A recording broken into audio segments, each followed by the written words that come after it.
Nah, pembahasan yang pertama kita akan membahas tentang konsep pengungkapan dan standar pelaporan. Jadi, pengungkapan ini merupakan fondasi dari transparansi korporat dan pilar utama dari pasar modal yang berfungsi secara efisien. Secara konseptual, pengungkapan adalah tindakan menyediakan informasi oleh perusahaan kepada pihak eksternal, terutama investor, kreditor, regulator, dan publik. Ini bertujuan untuk mengurangi kesenjangan informasi atau asimetri informasi antara manajer perusahaan dan para pemangku kepentingan. Sedangkan standar laporan itu ada dua, yaitu seperti standar akuntansi keuangan atau SAK di Indonesia atau International Financial Reporting Standard itu di tingkat global. Nah, keduanya ini tuh menyediakan bahasa dan aturan yang seragam untuk pelaporan keuangan. Standar ini memastikan bahwa informasi keuangan yang diungkapkan oleh perusahaan yang berbeda dapat dibandingkan dan dipahami. Selain itu, terdapat juga dua jenis utama pengungkapan. Yang pertama adalah pengungkapan wajib, yaitu informasi yang harus diungkapkan oleh perusahaan sesuai dengan hukum dan peraturan yang ditetapkan oleh badan regulator seperti OJK atau Bursa Efek. Nah, contohnya itu termasuk laporan keuangan tahunan yang telah diaudit, laporan triwulan, dan pelaporan peristiwa material secara insidental. Lalu, pengungkapan yang kedua ini adalah pengungkapan sukarela, yaitu adalah informasi yang diungkapkan oleh perusahaan di luar dari apa yang diwajibkan secara hukum. Itu bisa mencakup laporan keberlanjutan yang lebih detail, proyeksi keuangan, atau informasi strategis lainnya. Nah, selanjutnya kita akan membahas tentang tujuan pengungkapan dalam laporan keuangan. Tujuan utama dari pengungkapan dalam laporan keuangan ini adalah untuk menyediakan informasi yang bermanfaat bagi berbagai pengguna dalam membuat keputusan ekonomi. Nah, pengguna utama yang dituju oleh laporan keuangan ini bertujuan umum adalah investor, pemberi pinjaman, kreditor, dan lainnya. Untuk mencapai tujuan ini, pengungkapan itu harus mampu memenuhi beberapa subtujuan yang lebih spesifik. Yang pertama ada pengungkapan bertujuan untuk memberikan gambaran mengenai posisi keuangan, kinerja keuangan, dan arus kas entitas. Nah, ini tuh tujuan yang paling fundamental. Lalu yang kedua adalah pengungkapan bertujuan untuk membantu pengguna dalam memprediksi arus kas masa depan perusahaan. Jadi investor dan kreditor itu pada dasarnya tertarik pada jumlah, waktu, dan ketidakpastian dari arus kas yang akan mereka terima di masa depan. Lalu yang ketiga, pengungkapan ini berfungsi sebagai mekanisme akuntabilitas atau pertanggungjawaban. Yang keempat, pengungkapan ini bertujuan untuk mengurangi asimetri informasi antara manajemen dan investor. Kelima, pengungkapan juga bertujuan untuk memastikan kepatuhan terhadap regulasi. Nah, secara ringkas, tujuan pengungkapan ini tuh bersifat multifaset. Jadi tujuan ini tuh tidak hanya menyajikan data historis, tetapi juga menyediakan dasar untuk prediksi masa depan, seperti bertindak sebagai alat pertanggungjawaban, mengurangi kesenjangan informasi di pasar, dan memenuhi kewajiban secara hukum. Pencapaian tujuan-tujuan ini secara efektif adalah persyaratan bagi terciptanya pasar modal yang sehat, transparan, dan efisien. Baik, saya akan menjelaskan terkait prinsip fair disclosure atau yang bisa kita sebut pengungkapan yang adil, di mana ini merupakan sebuah konsep fundamental dalam tata kelola korporat yang bertujuan memastikan seluruh investor memperoleh akses yang setara dan simultan terhadap informasi material perusahaan. Nah, sebelum adanya regulasi khusus, perusahaan kerap melakukan pengungkapan selektif, yaitu memberikan informasi penting, misalnya seperti proyeksi laba ataupun rencana merger, terlebih dahulu kepada analis tertentu atau investor institusional yang besar. Nah, praktik ini menciptakan ketidakadilan kepada pasar karena pihak tertentu dapat memanfaatkan informasi sebelum diketahui oleh publik. Karena itu, untuk mengatasi praktik tersebut, dirilislah sebuah regulasi yang di Amerika Serikat diberlakukan, yaitu Regulations Fair Disclosures atau Regulation VD oleh Securities and Exchange Commission atau SEC pada tahun 2000. Lalu di Indonesia juga ada sebuah prinsip yang diatur dalam Peraturan OJK Nomor 31 POJK 04 2015 tentang keterbukaan informasi atau fakta material oleh emiten ataupun perusahaan publik. Nah, pada intinya regulasi ini memudahkan informasi material non-publik diungkapkan kepada pihak tertentu, maka perusahaan wajib mengungkapkan kepada publik secara simultan atau jika disengaja, atau sesegera mungkin jika tidak disengaja. Selanjutnya kita juga akan membahas terkait implikasi dari prinsip fair disclosure ini. Yang pertama ialah larangan pengungkapan selektif, di mana perusahaan tidak diperkenankan lagi memberikan informasi material secara eksklusif kepada pihak tertentu. Yang kedua yaitu informasi disampaikan melalui media publik, siaran pers, keterbukaan webcast terbuka, yang dimana ini merupakan salah satu contoh penyebaran informasi secara luas. Informasi itu dituntut harus disampaikan melalui media yang dapat diakses publik secara terbuka. Selanjutnya juga ada disiplin komunikasi manajemen, di mana ini terjadi peningkatan disiplin komunikasi manajemen dan karyawan yang berinteraksi dengan investor harus dilatih agar tidak secara sengaja mengungkapkan informasi material non publik. Dan di samping itu adapun manfaat dari penerapan fair disclosure ini, yang pertama ialah meningkatkan keadilan atau fairness dalam pasar modal, yang kedua meningkatkan kepercayaan investor khususnya investor retail, ketiga ada memperkuat integritas dari pasar modal atau mendorong partisipasi pasar, dan juga pilar prinsip fairness dalam GCG, di mana ini meningkatkan kualitas pengungkapan publik, memperkuat integritas dan legitimasi pasar modal, yang merupakan salah satu bagian dari good corporate governance. Selanjutnya kita akan berbicara tentang regulasi pengungkapan tambahan atau MD&A, di mana ini merupakan management discussions and analysis yang menjadi bagian dari laporan tahunan yang berisi analisis manajemen atas kinerja keuangan, kondisi keuangan, prospek masa depan, yang bertujuan untuk memberi konteks dan analisis, bukan sekedar angka historis. Selain laporan keuangan historis, investor itu membutuhkan juga penjelasan naratif mengenai kinerja dan prospek perusahaan. Karena itu timbullah konsep dari MD&A ini, yang membantu tidak hanya pengulangan angka, tetapi juga memberitahu mengapa angka tersebut berubah, apa yang menjadi faktor pendorong utamanya, dan melihat implikasinya bagi masa depan perusahaan. Adapun beberapa isi utama dari MD&A ataupun komponen utamanya. Yang pertama itu hasil operasi, di mana ini berisi tentang analisis perubahan pendapatan dan laba, evaluasi faktor signifikan seperti volume penjualan, harga ataupun margin, dan juga perbandingan antar periode. Adapun yang selanjutnya tentang likuiditas dan modal, di mana likuiditas dan sumber daya modal ini akan ditunjukkan kemampuan menghasilkan kas, sumber pendanaan internal dan eksternal, komitmen belanja modal, serta proyeksi kondisi likuiditas. Sebelumnya ada juga analisis perubahan pendapatan dan laba yang akan ditunjukkan dalam MD&A ini.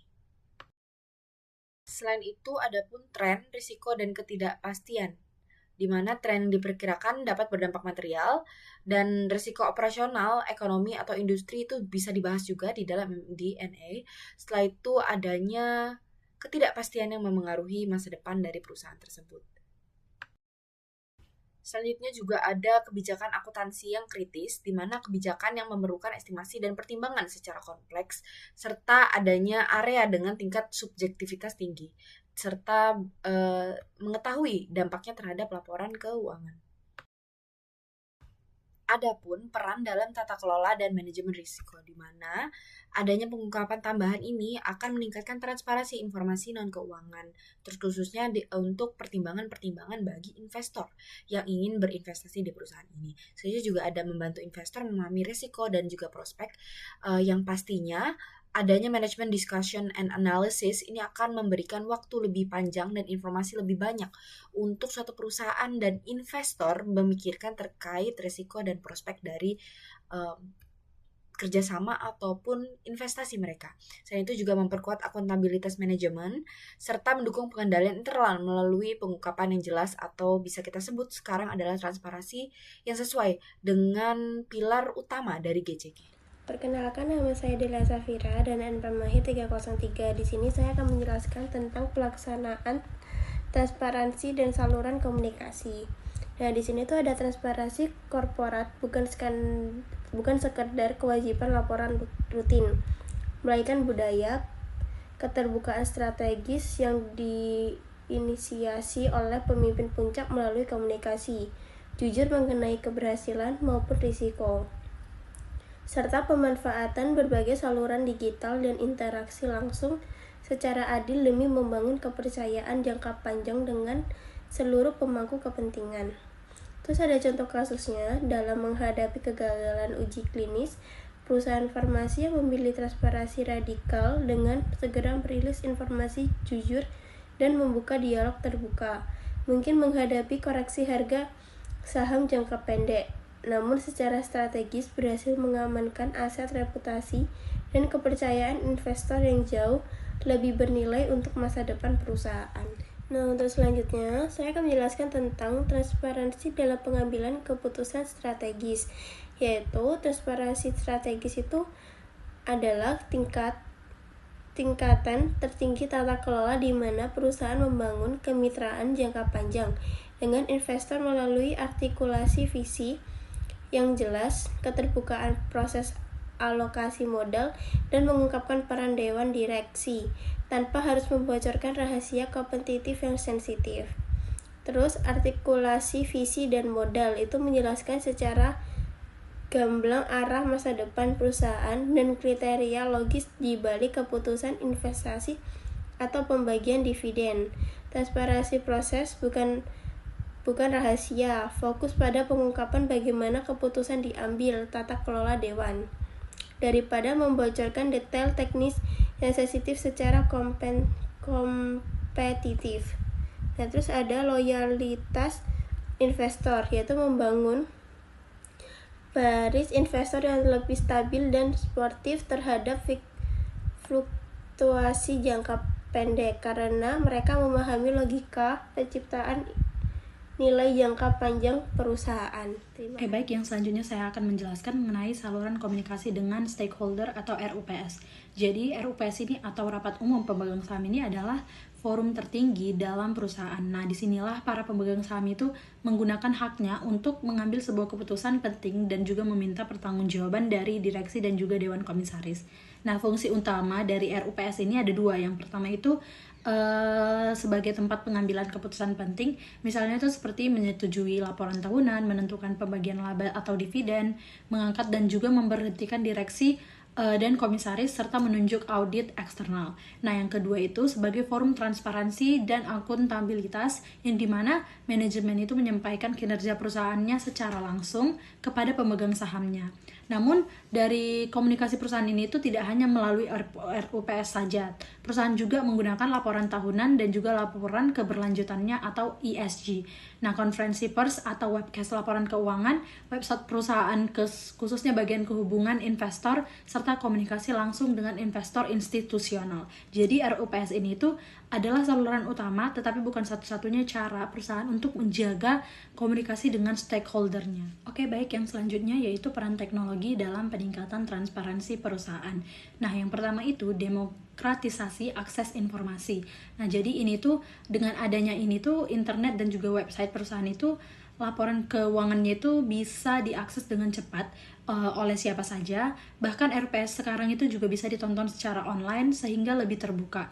Yang kedua itu ada analisis data otomatis, yang dimana saat ini tuh sudah ada software yang dapat mendeteksi kesalahan atau tanda-tanda masalah dalam sebuah laporan keuangan. Nah, ini itu membantu perusahaan lebih akurat dan juga mengurangi resiko kesalahan. Lalu yang ketiga itu ada penggunaan blockchain atau artificial intelligence atau AI, yang dimana blockchain ini itu membuat catatan transaksi lebih transparan dan juga sulit untuk dimanipulasi. Nah, sementara AI ini dapat membantu deteksi kecurangan dan juga resiko secara lebih cepat. Namun dari teknologi juga memiliki tantangan, yang dimana informasi palsu atau hoax itu bisa menyebar lebih cepat. Ada juga resiko keamanan cyber dan juga kebocoran data. Selain itu juga terlalu banyak informasi yang bisa membuat orang justru bingung atau mengalami information overload. Jadi teknologi itu sangat membantu transparansi, tetapi tetap harus dikelola dengan lebih baik. Oke, baik, yang selanjutnya saya akan menjelaskan mengenai peran dan juga komponen pengendalian internal atau COSO, yang dimana COSO ini adalah Committee of Sponsoring Organization of the Tradeway Commission. Jadi COSO ini adalah kerangka pengendalian internal yang paling banyak digunakan di dunia. Nah, tujuannya adalah untuk memberikan keyakinan bahwa perusahaan ini tuh berjalan dengan baik. Nah, menurut COSO ini, pengendalian internal itu bertujuan untuk mencapai 3 hal. Yang pertama itu adalah operasi yang efektif dan juga efisien. Yang kedua, laporan keuangan yang andal dan juga dapat dipercaya. Lalu yang ketiga itu kepatuhan terhadap hukum dan juga peraturan. Nah, agar pengendalian internal ini efektif, ada 5 komponen pentingnya. Yang pertama itu adalah lingkungan pengendalian. Nah, ini tuh berkaitan dengan budaya, etika, dan juga sikap manajemen terhadap pentingnya pengendalian. Lalu yang kedua ada penilaian resiko, yang dimana perusahaan itu harus mampu mengidentifikasi dan juga menilai resiko yang bisa menghambat tujuan. Lalu yang ketiga itu aktivitas pengendalian seperti adanya otorisasi dan juga pemisahan tugas agar tidak terjadi penyalahgunaan wewenang. Lalu yang keempat adalah informasi dan juga komunikasi, yaitu penyampaian informasi yang jelas dan juga tepat waktu. Lalu yang kelima adalah pemantauan, yaitu evaluasi secara berkala untuk memastikan sistem itu berjalan dengan baik. Jadi dari kelima komponen ini itu saling berkaitan dan juga membantu perusahaan itu supaya menjaga keandalannya dan juga transparansinya. Perkenalkan, nama saya Sendok Lombok, IPN Kangkang 116, kan membahas mengenai materi lingkungan pengendalian atau kontrol environment. Jadi, lingkungan pengendalian adalah fondasi dari semua sistem pengendalian internal, di mana komponen ini mencerminkan sikap dan komitmen dewan serta manajemen terhadap integritas dan pentingnya pengendalian. Nah, jika lingkungan ini kuat, maka budaya etika terbentuk dan pengendalian itu berjalan efektif. Namun jika lemah, maka sistem itu mudah untuk gagal dan pengendalian itu sulit untuk berjalan efektif. Nah, kemudian ada lingkungan pengendalian berdasarkan kerangka COSU 2013. Yang pertama ada komitmen terhadap integritas dan nilai-nilai etika, yaitu pimpinan menetapkan dan mencontohkan standar etika yang jelas dan konsisten. Kemudian yang kedua ada independensi dan pengawasan dewan direksi. Pertama, audit itu mengawasi pelaporan keuangan dan efektivitas pengendalian secara independen. Kemudian yang ketiga ada struktur wewenang dan tanggung jawab, yaitu struktur organisasi dan pembagian tugas itu harus jelas agar setiap orang memahami perannya. Kemudian yang keempat ada komitmen terhadap kompetensi, yaitu perusahaan memastikan karyawan memiliki kemampuan yang sesuai melalui rekrutmen maupun pelatihan. Yang kelima ada penegakan akuntabilitas, yaitu setiap individu bertanggung jawab atas tugas pengendalian yang didukung oleh sistem evaluasi dan insentif. Nah, penilaian lingkungan pengendalian merupakan langkah pertama dan paling krusial dalam mengevaluasi efektivitas sistem pengendalian internal secara keseluruhan. Selanjutnya masuk ke aktivitas pengendalian atau control activities. Jadi aktivitas pengendalian adalah tindakan yang ditetapkan melalui kebijakan dan prosedur untuk memastikan arahan manajemen dalam mengurangi risiko itu benar-benar dijalankan. Aktivitas ini diterapkan di semua tingkat organisasi dan dalam seluruh proses bisnis. Aktivitas pengendalian dapat bersifat preventif, yaitu mencegah kesalahan sebelum terjadi, atau bersifat detektif, yaitu mendeteksi kesalahan setelah terjadi. Dengan kombinasi keduanya, itu diperlukan agar pengendalian dapat berjalan efektif. Kemudian ada prinsip aktivitas pengendalian pada kerangka COSU 2013. Yang pertama ada pemilihan dan pengembangan aktivitas pengendalian. Jadi pengendalian dirancang berdasarkan risiko yang telah diidentifikasi, bukan secara acak, agar risiko dapat ditekan ke tingkat yang dapat diterima. Yang kedua ada pemilihan dan pengembangan pengendalian umum atas teknologi. Di organisasi harus memiliki pengendalian atas sistem informasi seperti kontrol akses dan manajemen perubahan untuk menjaga keamanan dan keandalan data. Kemudian yang ketiga ada penerapan melalui kebijakan dan prosedur. Jadi pengendalian harus dituangkan dalam kebijakan yang jelas dan dijalankan secara konsisten dalam praktik sehari-hari. Kemudian ada contoh umum aktivitas pengendalian, yaitu ada yang pertama taksasi dan persetujuan, di mana transaksi itu harus disetujui oleh pihak berwenang. Kemudian ada verifikasi, yaitu memastikan informasi sesuai dengan standar atau sumbernya valid. Kemudian yang ketiga ada pengamanan fisik aset, yaitu membatasi akses terhadap aset berharga. Kemudian ada rekonsiliasi, yaitu membandingkan dua data untuk menemukan perbedaan. Kemudian ada pemesanan tugas, yaitu menyelesaikan fungsi persetujuan, pencabutan, dan penyimpanan aset. Kemudian ada tinjauan kinerja, membandingkan hasil aktual dengan rencana atau anggaran. Nah, desain dan implementasi aktivitas pengendalian itu harus mempertimbangkan analisis biaya manfaat. Jadi pengendalian tidak boleh lebih mahal daripada risiko yang ingin dikurangi, sehingga fokus harus pada area dengan risiko tertinggi. Masuk ke dari pemantauan atau monitoring dan informasi atau komunikasi. Pemantauan serta informasi dan komunikasi merupakan dua komponen yang saling berkaitan dan memastikan sistem pengendalian internal tetap relevan, efektif dari waktu ke waktu, dan dipahami di seluruh organisasi.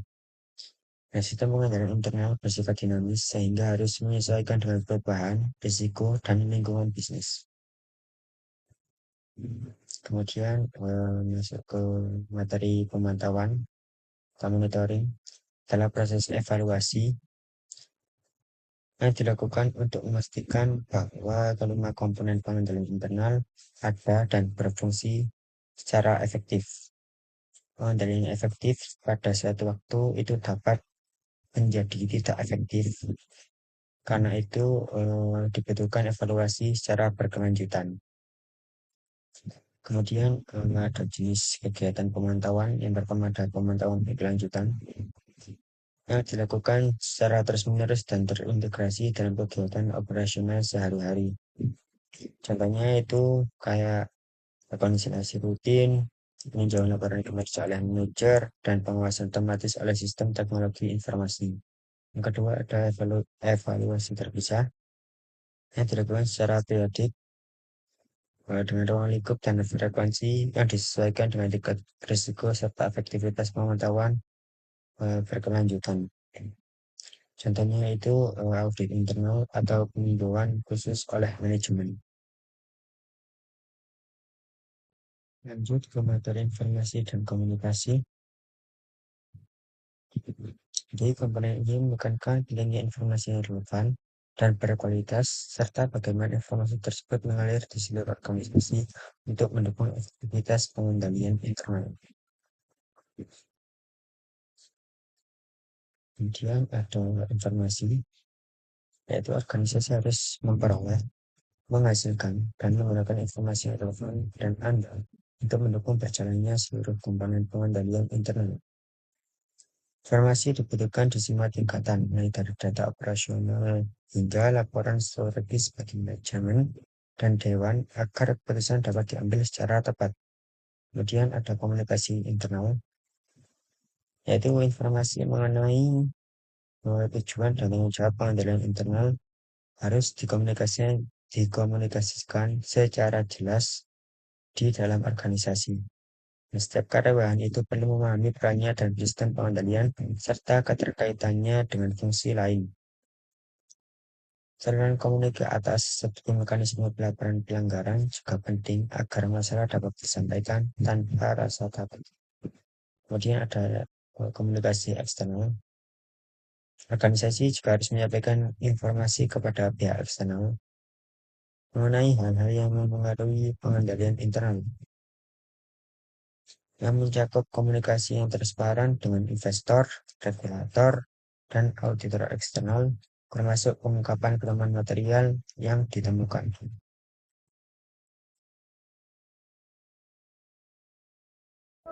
Implementasi pengendalian internal dan pengukurannya.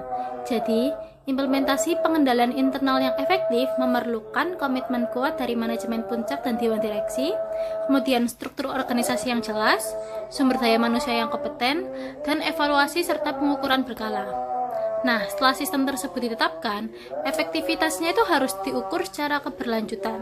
Nah, metode pengukurannya sendiri dapat berupa kontrol self-assessment oleh manajer proses dan audit internal formal. Kemudian ada struktur organisasi dan pendelegasian wewenang. Struktur organisasi merupakan tulang punggung implementasi pengendalian internal. Dalam pendelegasian wewenang, manajer itu dapat mendelegasikan tugas, tetapi tidak dapat mendelegasikan tanggung jawab akhir. Nah, kemudian ada tanggung jawab batas wewenang atau yang biasa disebut sebagai author's limit. Kemudian, keputusan dengan dampak besar dibuat dengan tingkat yang lebih tinggi. Kualitas sumber daya manusia atau yang biasa disingkat sebagai SDM. Jadi, manusia adalah faktor yang paling menentukan keberhasilan atau kegagalan pengendalian internal. Komitmen terhadap SDM sendiri dimulai dari yang pertama, proses rekrutmen dan seleksi. Hal ini dilakukan dengan memilih individu yang memiliki kompetensi teknis dan integritas yang cocok untuk perusahaan. Kemudian ada pelatihan dan pengembangan, dengan memberikan pelatihan tentang tugas, kebijakan, dan prosedur pengendalian dilakukan secara berkala agar tetap relevan dengan perubahan sistem. Kemudian yang ketiga adalah evaluasi kinerja dan kompetensi. Nah, kompensasi ini penilaian tidak hanya berdasarkan hasil finalisasi, tetapi juga bergantung pada kepatuhan terhadap prosedur. Kemudian yang terakhir adalah penegakan disiplin. Harus ada konsekuensi yang jelas dan konsisten atas pelanggaran. Nah, selanjutnya ada penilaian kualitas sistem pengendalian internal. Jadi, penilaian ini merupakan proses terstruktur yang menentukan apakah sistem yang dirancang itu telah memadai atau dapat beroperasi secara efektif dalam perusahaan. Nah, untuk proses ini tidak hanya melalui satu tahapan saja, melainkan melalui beberapa tahapan seperti dalam segi pemantauan, kemudian pengujian, dan juga perbaikan. Untuk penilaian ini juga dimaksudkan untuk meyakinkan kepada manajemen, kemudian dewan direksi, dan juga pemangku kepentingan eksternal untuk menentukan apakah risiko yang ada itu dapat dikelola secara efektif. Nah, untuk penilaian kualitas ini juga melibatkan dua tahapan utama. Yang pertama itu ada evaluasi desain pengendalian. Nah, evaluasi desain pengendalian itu merupakan tahapan yang ditujukan untuk menjawab apakah pengendalian tersebut itu efektif dan dalam mencegah salah saji material atau kegagalan proses. Untuk evaluasi ini juga melibatkan pemahaman yang mendalam dalam alur proses bisnis, kemudian identifikasi risiko-risiko yang muncul, dan juga pemantauan apakah aktivitas dalam pengendalian tersebut itu mampu mengatasi risiko-risiko yang ada. Untuk metode yang digunakan dalam evaluasi desain pengendalian itu meliputi wawancara dengan personil, kemudian penelusuran transaksi atau walkthrough, dan juga inspeksi dokumen kebijakan dan prosedur. Nah, jikalau suatu pengendalian itu telah dinyatakan cacat, maka pengujian evaluasi itu tidak bisa dilanjutkan kembali karena sudah terbukti tidak efektif walaupun evaluasi itu dijalankan secara penuh. Kemudian untuk tahapan kedua itu adalah pengujian efektivitas operasional.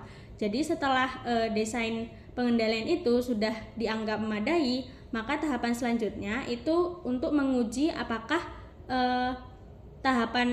sistem ini itu dapat diterapkan secara konsisten oleh pihak yang tepat dan juga dalam prosedur yang benar.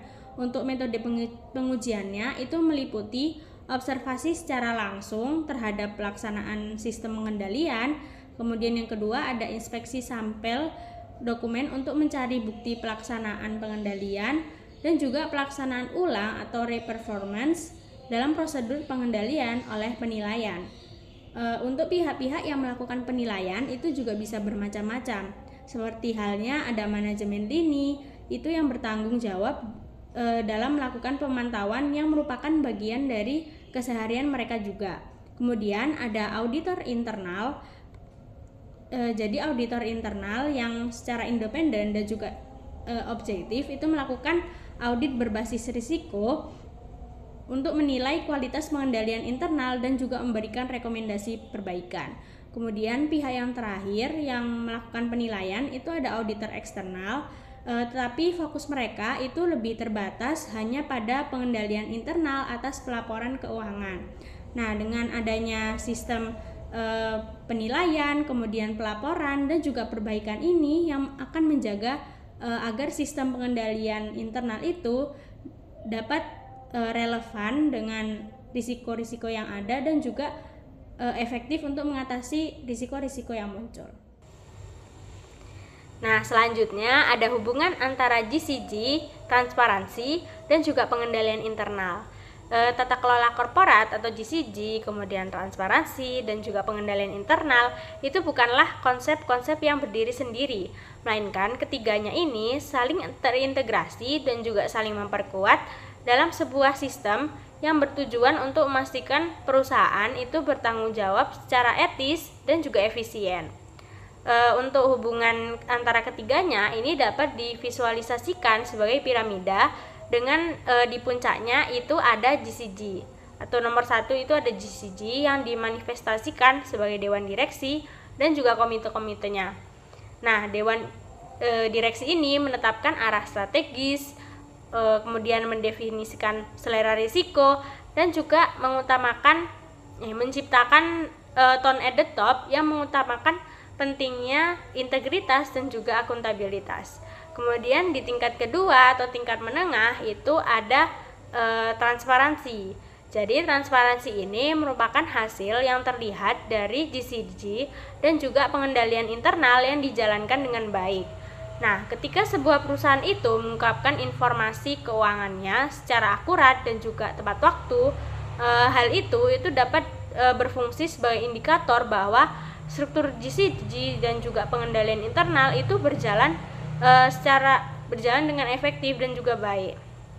Kemudian di dasar piramida atau yang ketiga itu ada sistem pengendalian internal.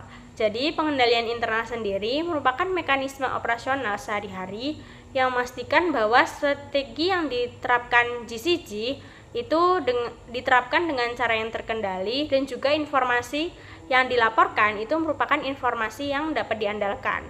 Nah, sistem pengendalian internal yang kuat itu dapat menghasilkan keuangan yang akurat, data keuangan yang akurat, kemudian dapat melindungi aset perusahaan dan juga memastikan kepatuhan terhadap hukum. Tanpa adanya fondasi dari pengendalian internal, baik dari GCG dan juga transparansi itu dapat lenyap seketika. Karena dewan sendiri itu tidak dapat melakukan pengawasan jika tidak ada informasi yang mereka terima. Kemudian untuk pengungkapan kepada publik itu juga tidak ada maknanya jika didasarkan pada informasi yang tidak dapat diandalkan. Jadi pada intinya siklus ini itu bersifat saling menguatkan. Jadi ada timbal balik gitu dari antara GCG, transparansi dan juga pengendalian internal. Kemudian ada GCG sebagai payung pengawasan. Jadi GCG ini juga berfungsi sebagai kerangka kerja tingkat tertinggi atau istilahnya disebut payung pengawasan. Nah, adanya peran ini itu menempatkan GCG sebagai sumber arahan, mandat atau pimpinan akhir bagi kedua elemen lainnya yaitu transparansi dan juga sistem pengendalian internal. Nah, peran GCG sendiri sebagai payung pengawasan itu terwujud dalam beberapa cara. Yang pertama, Dewan Direksi melalui komite audit itu secara langsung bertanggung jawab untuk mengawasi efektivitas dari sistem pengendalian internal. Dewan Direksi ini tidak merancang pengendalian individual, melainkan dia itu langsung meninjau dan juga memastikan bahwa penilaian manajemen itu berkaitan dengan efektivitas sistem pengendalian secara keseluruhan. Kemudian mereka juga memastikan bahwa fungsi audit internal itu berperan sebagai alat pemantauan utama yang memiliki informasi atau sumber daya yang cukup, kemudian bekerja sebagai independen dan juga melaporkan temuannya atau hasil penilaiannya tanpa adanya hambatan. Dengan menjalankan peran tersebut, maka GCG ini memberikan legitimasi atau pembenaran dan juga kekuatan pada sistem pengendalian internal. Kemudian yang kedua, GCG ini menetapkan kebijakan dan juga ekspektasi untuk transparansi dengan menyetujui laporan keuangan dan juga laporan tahunan yang telah dipublikasikan secara tidak langsung. Jadi Dewan Direksi ini maksudnya dia bertanggung jawab pada pengungkapan atau disclosure yang ada di dalam laporan keuangan. Banyak kasus juga bahwa Dewan itu memiliki komite pengungkapan atau kebijakan pengungkapan yang formal yang memastikan bahwa informasi yang dirilis ke publik atau ke masyarakat itu benar-benar akurat, lengkap dan juga memastikan mematuhi peraturan kewajaran dari disclosure atau pengungkapan tersebut. Kemudian yang ketiga atau yang paling penting, GCG sendiri juga menciptakan pengendalian atau menekankan pentingnya tone at the top atau nada di puncak yang dapat menjadi dasar bagi semua aktivitas di perusahaan yang berkaitan dengan pengendalian dan juga transparansi. Nah, misal ketika Dewan Direksi atau manajemen senior itu menunjukkan konsistensi mereka terhadap integritas, maka secara otomatis mereka ini akan menciptakan budaya organisasi di mana karyawan itu dapat mematuhi pengendalian dan juga dapat berkomunikasi secara langsung dan juga secara terbuka. Nah, sebaliknya jika kepemimpinan itu meremehkan aturan atau kurang transparan, maka sikap tersebut bisa menjalar ke bawah dan juga merusak sistem pengendalian internal yang paling canggih atau efektif sekalipun. Selanjutnya ada transparansi sebagai indikator kualitas GCG. Indikator utamanya yaitu transparansi bukan sekedar laporan, melainkan bukti nyata kualitas tata kelola internal. Jika perusahaan terbuka, biasanya GCG-nya kuat. Jika tertutup, itu red flag atau perlu ditanyakan. Lalu selanjutnya ada peran dewan.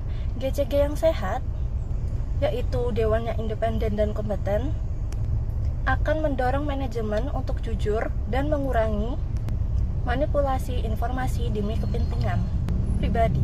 Lalu selanjutnya ada standar kualitas. Analis tidak hanya melihat kepatuhan wajib, tapi juga pengungkapan sukarela seperti ESG, kejelasan narasi, dan kecepatan dalam melaporkan peristiwa penting. Lalu selanjutnya ada dampak nyatanya, yaitu kualitas transparansi menentukan skor GCG. Misalnya dalam ASEAN, Corporate Governance Scorecard, dan menjadi dasar kepercayaan investor institusional. Selanjutnya ada pengendalian internal sebagai mekanisme operasional GCG. Pelaksana strateginya itu jika GCG adalah cetak biru, pengendalian internal adalah infrastruktur nyata, fondasi dan kabel yang menjalankan kebijakan di level operasional sehari-hari. Alat pengawasan dewannya, dewan atau komite audit tidak bisa mengecek setiap transaksi. Mereka bergantung pada sistem seperti rekonsiliasi, otorisasi, pemisahan tugas untuk menjamin akurasi laporan keuangan. Lalu selanjutnya ada benteng manajemen risiko. Pengendalian internal adalah respon lini pertama untuk memastikan bahwa operasional perusahaan tetap berjalan sesuai dengan ambang batas risiko yang telah ditetapkan oleh dewan. Lalu selanjutnya ada penegak pilar GCG. Yang pertama itu ada akuntabilitas dengan melalui tinjauan kinerja versus anggaran. Selanjutnya ada responsibilitas, yaitu menjamin kepatuhan terhadap hukum seperti LHKPN, aturan lingkungan, dan lain-lain. Yang terakhir ada transparansi, yaitu memastikan bahwa data yang keluar telah diverifikasi dengan benar.